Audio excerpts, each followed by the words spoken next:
Hello, my name is João Nunes. I'm a senior lecturer at the University of York, and I have been involved in a number of research projects looking at different aspects of the public health response to the Zika epidemic in Brazil.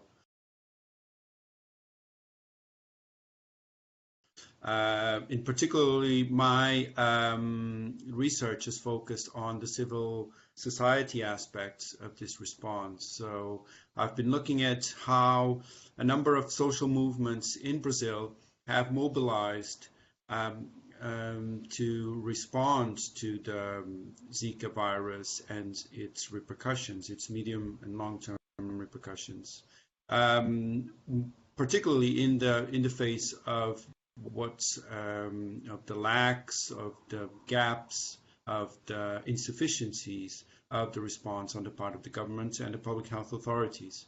So my work really focuses on the work and the response and the effort that these groups have made and are doing in the face of the repercussions, of the serious repercussions of this epidemic.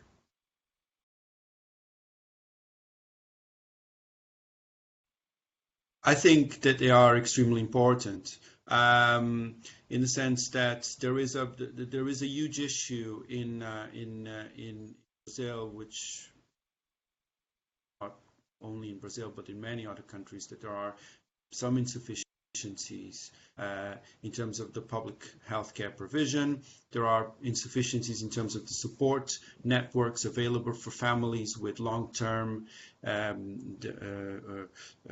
problems, for example, families and children with disabilities. So there is a gap. There is a problem there in terms of providing adequate, sustained, affordable, and high-quality care for these families.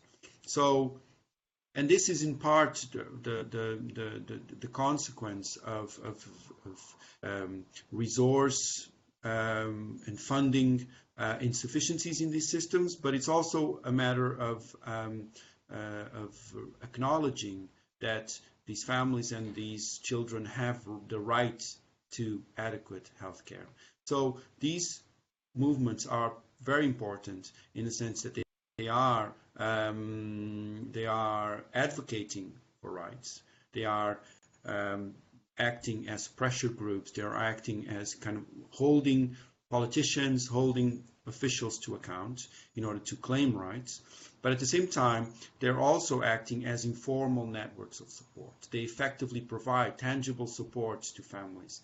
Many of these families are isolated. They are already, many of them, from vulnerable and impoverished backgrounds. They do not have the best access to information. They don't know what their rights are. They don't know what kind of support networks are available. And so these movements act as support, informal support networks that effectively help to disseminate information. They help to raise awareness among the members of these associations about their rights. They reach out to other families that are isolated and that do not know about these associations. So they act as a very important kind of agglutinating very different a number of families from different backgrounds, providing tangible support, but at the same time advocating for the extension of support and for better quality of support. So I would say that there are acting, faced with the insufficiencies and the difficulties of the public health response. They are providing essential and very important role. An important starting point would be to see families as participants in the research and not as objects of research. Participants in research in the sense that they should be involved from day one in the design of the research.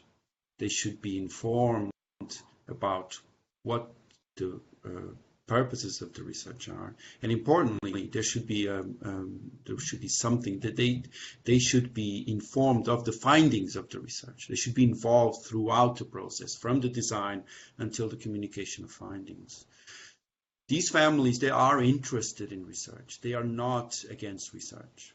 What happens is that they resent the fact that researchers parachute into the communities, extract in a very, kind of very almost literal way, extract the data that they need and just disappear.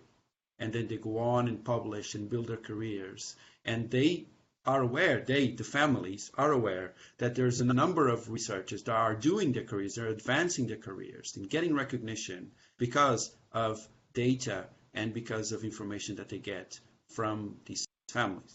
They are aware of this. And they resent that because they feel that they are being used, that they are not being respected.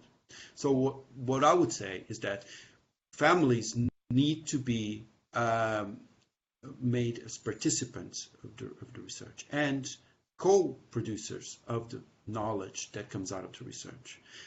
My experience with families and with some of the mothers and families that are involved in these associations is that they are very interested in hearing about the findings of research. Very often, scientists, social scientists, and other scientists, they think that the participants, they are not interested or they don't understand. So what's the use of trying to communicate findings to the participants in the research? That's not what I've encountered. These families, they want to know, they want to hear the findings of their research. Their motto is, nothing about us without us.